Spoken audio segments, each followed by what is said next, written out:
Information discussed in this podcast may be sensitive in nature to some listeners. Listener discretion is advised.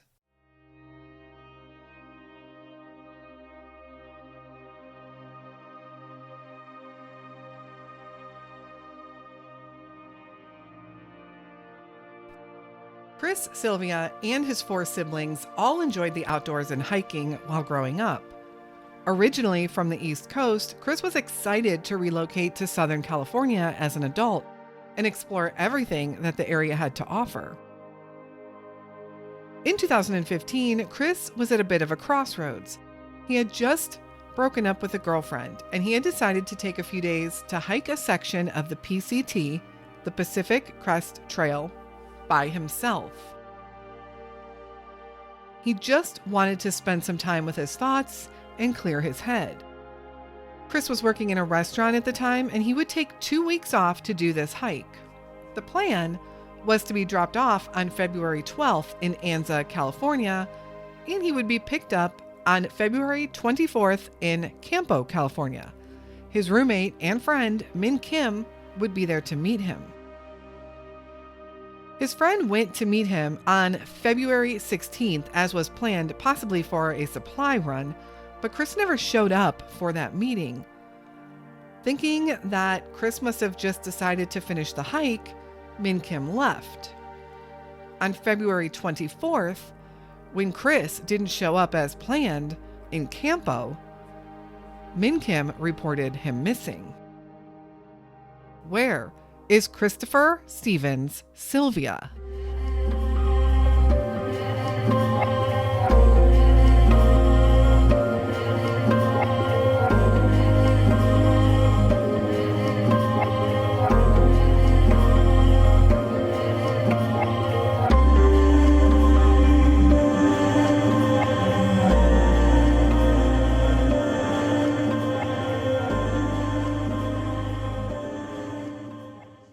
Hello, and welcome to a bonus episode of the Where Are They podcast in another unsolved missing person case.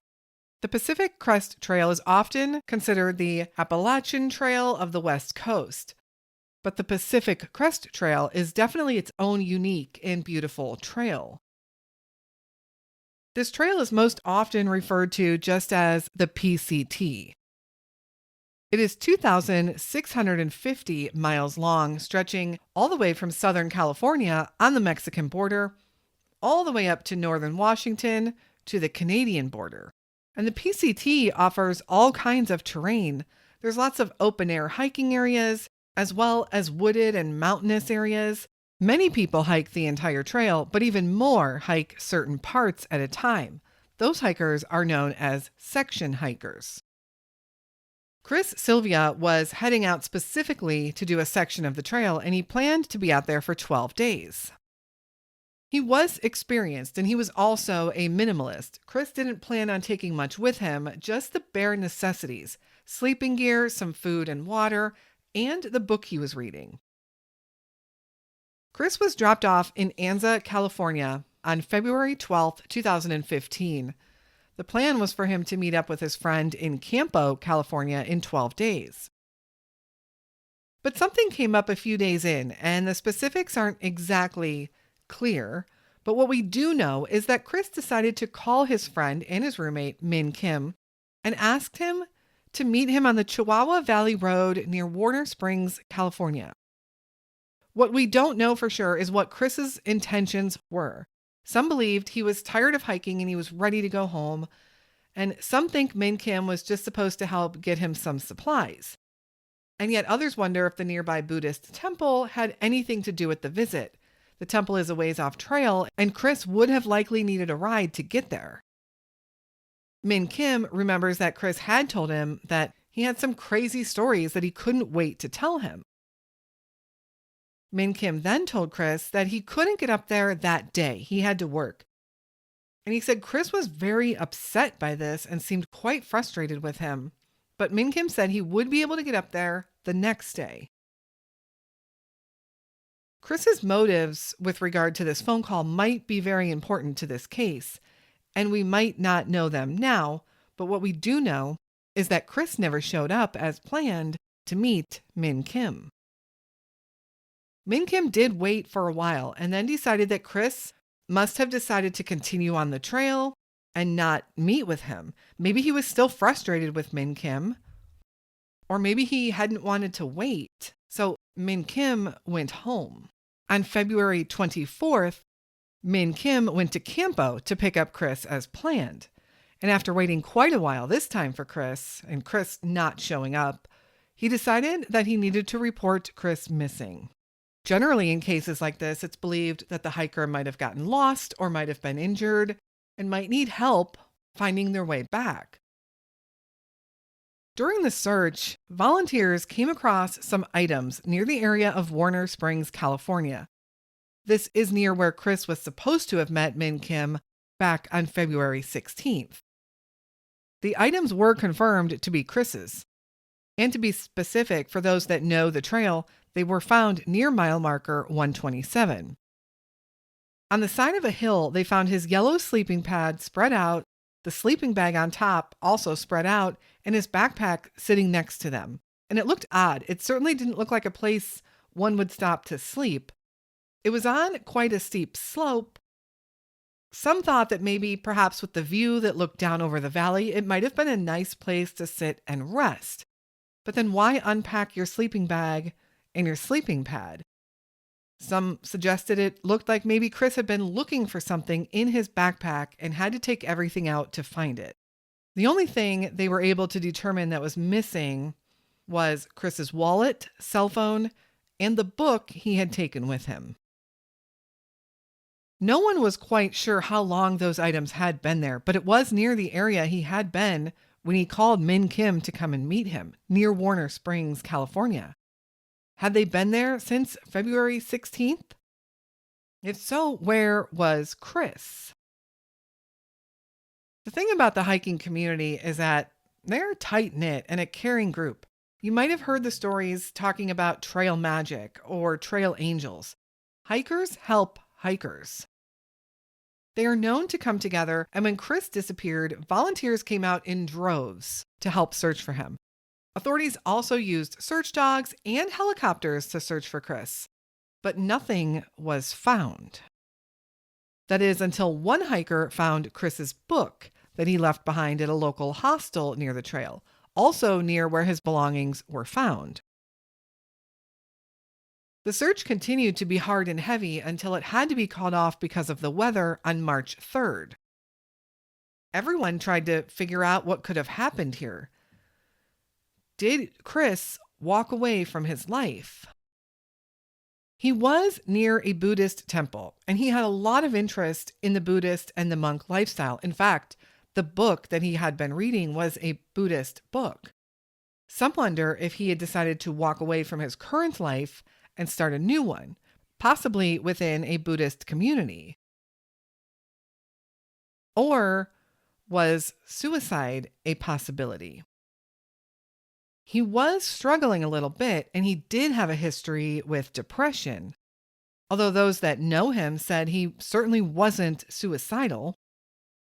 But I think it's important to realize that we might not know what someone is going through all the time.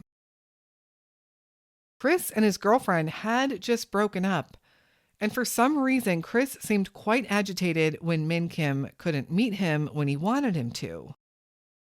Was Chris in a tougher spot mentally than people knew? But then if this is the case, where is he? Authorities don't necessarily believe this theory because they said they have thoroughly searched that area many times over, and experienced hikers who know that area very well have also searched and turned up no sign of Chris. Could Chris have had an accident, or could he have possibly gotten lost? It's always a thought when someone is out in the wilderness or someone is out hiking. Could they have had an accident? But again, why leave all those belongings behind? Had he left them there and walked off for some reason? And if that's what happened, he couldn't have gone far. And again, that area was known to be very thoroughly searched. That area near mile marker 127 is also known as an open air hike, meaning there are less dangers there than there would be in other areas of the trail. It is specifically known to hikers and park rangers and those in that area as being a safe part of the PCT. Others still have mentioned the possibility of mountain lions, which can be in that area. But wildlife officials have stated that the probability of a mountain lion attack is exceptionally low. Mountain lions are generally shy creatures that run away from any type of human interaction. However, it has been known to happen on that rare occasion. But there was no sign of any mountain lion in the area, and certainly no sign of an attack, at least that authorities came across.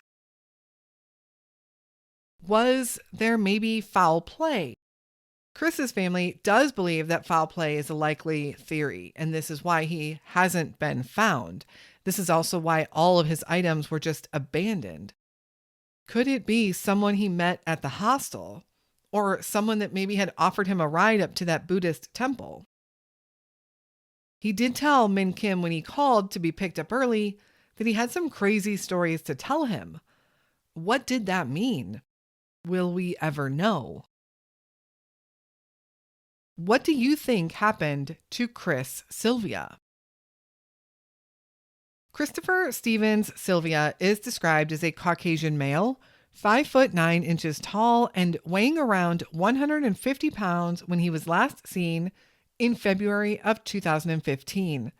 Chris was 28 years old and would today be 36 years old. Chris has brown hair and hazel eyes. He has Asian symbol tattoos on his side and possibly a tattoo on his leg. He was believed to be wearing green camo pants, a dark colored jacket, and brown hiking boots. Chris was last known to be near the 127-mile marker of the Pacific Crest Trail near Warner Springs, California, and this is also where his belongings were found. Anyone with any information on the whereabouts of Chris Sylvia is asked to contact the San Diego Police Department at 858-565-5200. Chris's siblings and all of his family continue to pray for answers someday on what happened to Chris. They hope that maybe he did just want to start fresh somewhere else and will one day walk back into their lives. They also fear that that is not a likely scenario. His family has submitted DNA and turned over Chris's dental records. In the event that a John Doe ever shows up, they want to be in the database so that if it were to be Chris, they could be reached right away. Instead, I truly do hope their prayers are answered someday and that Chris does show back up. Perhaps with stories to tell of living amongst the Buddhist monks. Or down in Mexico on a wild and crazy adventure. Maybe he'll come back with stories to tell. Thank you so much for listening to Chris's story today. We will be back again very soon with another unsolved missing persons case. And until then, stay safe and hug your loved ones.